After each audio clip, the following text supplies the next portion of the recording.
Kung puro rata scroll sa social media, unya wala na tay panahon nga magbasa sa Biblia.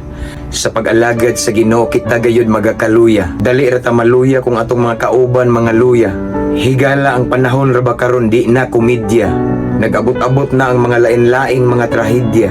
So kung wa ta nakagamot sa pulong niya, dali ra gyud kaayo ta mataranta, maratol ug magpanik gayud ta.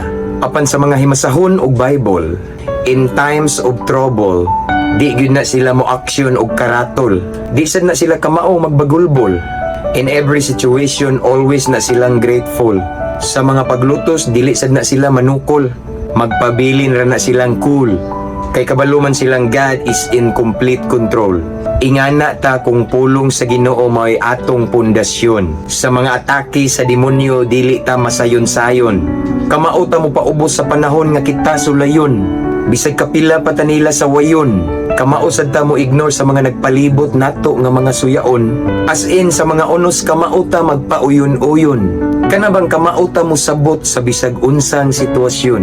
Di ta dali madala sa atong emosyon. Kay kanunay man tang nag-agad sa iyang conviction. Ingana ta ka-secured mga igsuon. Kung maoy atong giya ang iyang mga pulong.